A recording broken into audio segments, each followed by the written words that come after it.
Oke teman-teman, dimanapun kalian berada, kali ini kedatangan shockbreaker dari Honda Repo ya, dari merek Yoshimura. Ini mereknya udah koledas, udah gak ada, gak apa-apa, yang penting dapat digunakan kembali. Ini ordernya minta agak keras dan pernya minta di repaint menjadi merah Ferrari. Tanpa basa-basi kita bongkar terlebih dahulu. Pernya menggunakan dongkrak seperti ini. Hati-hati ya, hati-hati mecel, dan kita gunakan kunci pas 17 dan besi untuk memutar mountingnya seperti ini, berlawanan arah jarum jam ya. Untuk pembukaan per kita harus ekstra hati-hati, apalagi monosok, karena itu rawan mecel dan rawan ngebelesut ya. Utamakan dulu keselamatan untuk menjalin kesehatan pada shockbreaker. Oke, ini udah kena dan kita turunkan lagi pernya seperti ini. Kita buka ganjalnya itu, kemudian kita buka pernya dan kita lihat kotorannya segimana. Dan ini sangat kotor sekali. Untuk tutup linernya ya seperti ini. Selanjutnya kita ke proses pembukaan mur, karet stopper dan yang lain-lainnya. Oke, langsung saja. Di sini saya menggunakan aluminium untuk menjepit asnya, karena saya kira ini asnya masih layak digunakan. Ini penjepitnya kalau gak ada aluminium, mau pakai kayu, mau pakai kardus atau apa, gak apa-apa, yang penting melindungi as ya. Asalkan jangan pakai linggis, yang ada malah bocel. Kemudian kita putar menggunakan kunci ring 17 seperti ini, sehingga murnya dapat terlepas dari asnya. Karena ini lemnya sangat ngedigleng sekali ya.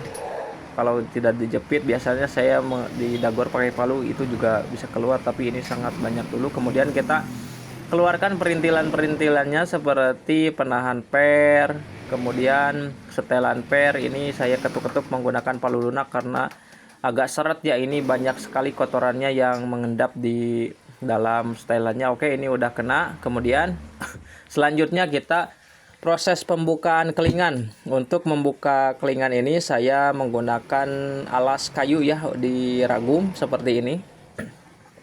Pokoknya harus serba ditilaman ya, mau menggunakan tilamnya, mau menggunakan kardus, mau menggunakan lamak atau kekesen, itu bebas ya.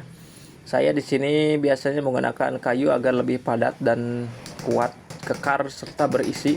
Oke, langsung saja kita proses ke pemahatan seperti ini menggunakan palu yang agak besar biar bertenaga. Pahatnya menggunakan yang agak runcing terlebih dahulu. Kalau misalkan udah agak sedikit mekar, kita gunakan pahat yang agak tumpul untuk meratakan pembukaan kelingan. Oke, pelan-pelan saja, jangan sampai terburu-buru. Oke, ini hasilnya udah kebuka. Kemudian kita tarik dulu asnya keluar seperti ini. Dan selanjutnya kita ke proses pembukaan seal dan beserta isinya ya dari dalam menggunakan tracker seperti ini. Ini tracker Kajajaden ya, namanya, saya dinamakan ini tracker Kajajaden. Oke, kita kasih dulu besi plat. Kalau misalkan mecel, oh ini ternyata mecel, saya ganti dulu menggunakan as agar lebih presisi dan maksimal. Oke, saya cari dulu asnya, cari-cari, dan alhamdulillah ketemu. Oke, seperti ini. Kita putar lagi dan kita tarik perlahan-perlahan, dan kita lihat seperti apa dalaman linernya. Dan itu udah terlihat, tabung dalamnya udah keluar. Oke, sealnya juga udah keluar. Kita buka lagi murnya dan kemudian kita angkat untuk shockbreaker. Nah, dan ini dalaman shocknya ya, ada tabungnya. Ini olinya udah sangat hitam ya olinya. Ternyata muncrat. Kita buang dulu olinya. Dan ini seperti monosok ya, dalamannya ada tabung lagi.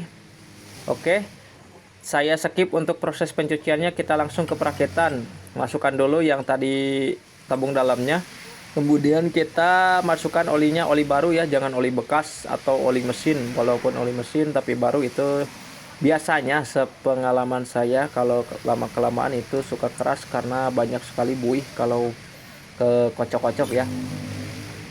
Oke, ini kita rasakan dulu ribonnya udah dapat atau belum, karena di sini saya tidak ada yang dirubah untuk sim-simannya. Kita hanya merasakan dari keenceran oli, jangan terlalu encer, jangan terlalu kental. Karena kalau misalkan ada perubahan dari sim-simannya, biasanya itu olinya juga harus disesuaikan. Disinilah kita perlu feeling yang kuat ya, apakah ini udah pas atau belum untuk ribbon baliknya. Oke, kita masukkan bantalannya seperti ini, dan kemudian kita rasakan lagi sesudah ada bantalan, karena tidak ada bantalan dan ada bantalan itu beda dirasakan, dan ini saya rasa udah dapat. Kemudian kita alasi dratnya menggunakan plastik atau isolasi seperti ini untuk memasukkan sealnya agar terhindar dari kesobekan pada seal. Oke. Kemudian kita masukkan sealnya. Jangan lupa sealnya bersihkan dulu, dikasih grease-nya grease khusus seal ya, khusus karet rubber seal. Oke, kita dorong menggunakan pipa seperti ini dan kita pukul menggunakan palu. Palunya jangan besar-besar, nanti yang ada pecah untuk sealnya. Oke, seperti ini. Kemudian jangan lupa ring penutup linernya kita pasang. Oke, ini udah terpasang semua. Pokoknya kalau misalkan udah terpasang semua kan itu linernya udah jeber ya, bekas pemahatan.